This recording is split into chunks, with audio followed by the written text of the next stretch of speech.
Graeme, is it fair to say that you've come here to try and establish yourself as the number one? And Definitely. How big a test will that be for you? It'll be a massive test, especially with the season that Allan's had last season. He done really well. He's one of the top goalie performers in the league, and it was proved correct with his cap at the end of the season. He's done really well. I've known him for a good number of years, and it'll be a tough job, but my plan is just to try and get in the manager's plans, have a good pre-season and force my way into the manager's plans. That's all I can really do at the moment. Some people may question why you've come to a club like Rangers, where you are going to have maybe such a difficulty in making the number one jersey yours, but so why? Well, I managed to play 30 odd games in the league last year, and I have that experience, and I never thought by the time I got to 24, I never thought that I would be had played 45 games in the SPL. So I've got that experience. Obviously it's a bigger club, no disrespect to Kilmarnock, it's a massive club. When a club like that comes knocking, you can't say no. So my aim is just to try and get in the team and keep my place, and then maybe make 40-45 appearances for this club and hopefully more. How did the whole deal come about?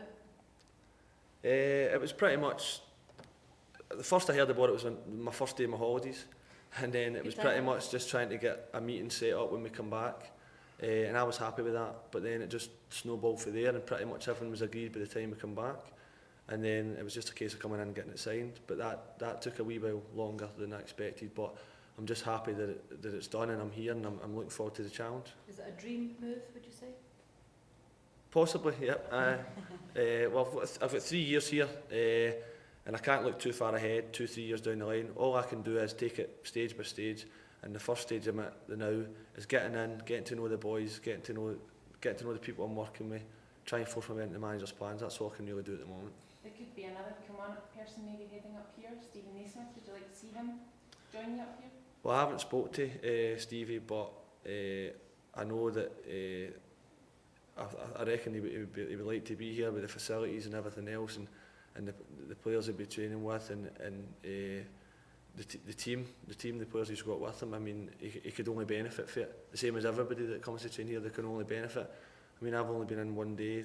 My welcome's been made absolutely brilliant. You see the facilities, you don't realise how big it is until you're in, and you see the facilities, and they're unbelievable. And if Stevie came, he could only benefit for that, and he could only benefit the team as well. And if he did, he would be teaming up again, possibly with Chris Boyd up front. Would they be a great partnership, the three Kelly boys back together? Well, possibly. You never know, but obviously there's other strikers here, like John Cos just signed, and there's also the other strikers here that they'll have something to say about that as well, even if Steven Naismith does sign. So it won't be just a case of they two together. There'll be other people who will be having something to say on that anyway. Like you, then he would have a challenge on his hands to... Definitely. I mean, that's that. He's got to. If he came, it would have up to be him to try and force players out of the team, because obviously there's a squad of players here that are really good. And I think with the people that have added this season, I honestly believe we can win trophies this season. What would he bring to the squad if he were to join? A lot. I mean, he's a fit young guy. He's quite level-headed. He takes things on board, and he's not big-headed or anything like that. He's quick. I mean, everybody knows his attributes. You watch him on the telly, and he's got so many attributes. It's scary sometimes when you see him. So, as I say, if he came, he could only benefit the squad of players that we've got now. There seems to be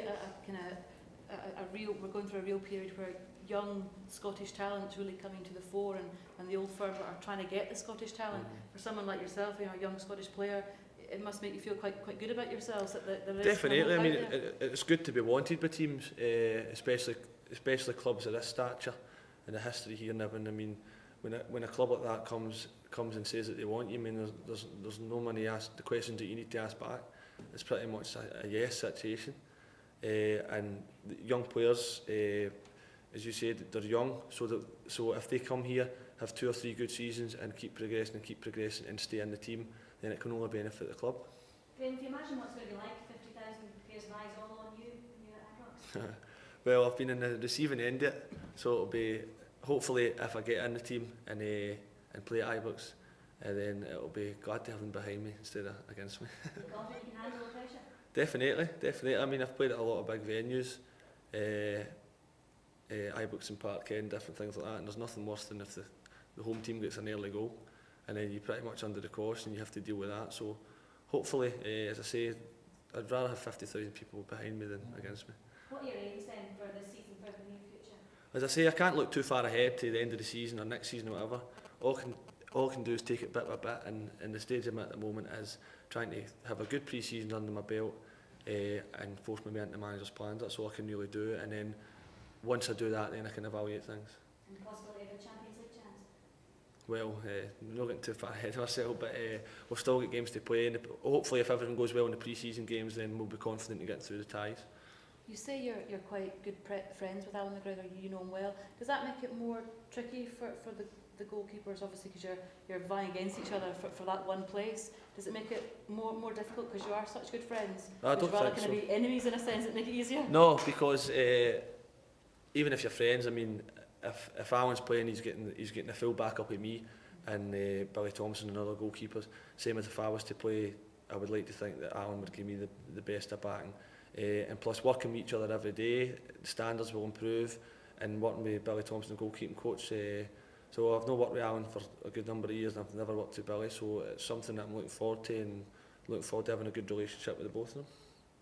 You mentioned winning trophies with yourself coming in and the other signings that Rangers have made. How much of a threat do you think they are up against Celtic? Definitely. Obviously, haven't seen them in training yet, because it's just the first day in.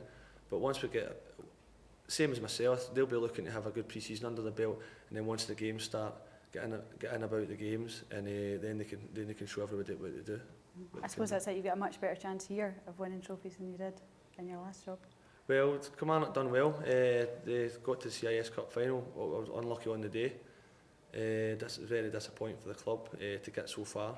But I'm sure Kilmarnock will be back there and thereabouts. But my name now is Rangers. I'm not a Kilmarnock player anymore. I'm a Rangers player. And I just want to win trophies at the club and be in the team. Can I just ask you, we talked there about Scottish talent and kind of clubs are kind of going for young Scottish players rather than kind of foreign players, and their clubs are paying a lot of money for them. Does that surprise you that we're talking about kind of millions and millions of pounds for Scottish players?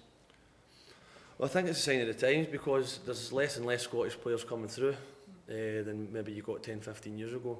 So it's just a case of the better the players, the fewer and far between they are. So people are paying quite a lot of money to try and keep a hold of the players for 5-10 years, and then if they do sell them on, they're either making money plus they've benefited the clubs at it. I mean, does it put pressure on them? I mean, Steven Naismith, we're talking about $1 million and a million and a half for him. Does that put more pressure on him as a young player? Because it's a hell of a lot of money for what, a 19-year-old? Well, I don't know about other players, but I know about Steven, and he's a level-headed guy, and I believe that he could handle that pressure. Obviously, I can't talk about other players that I don't know, but I know Nazy quite well, and he's good enough to handle that. He's big enough to handle that, no problem.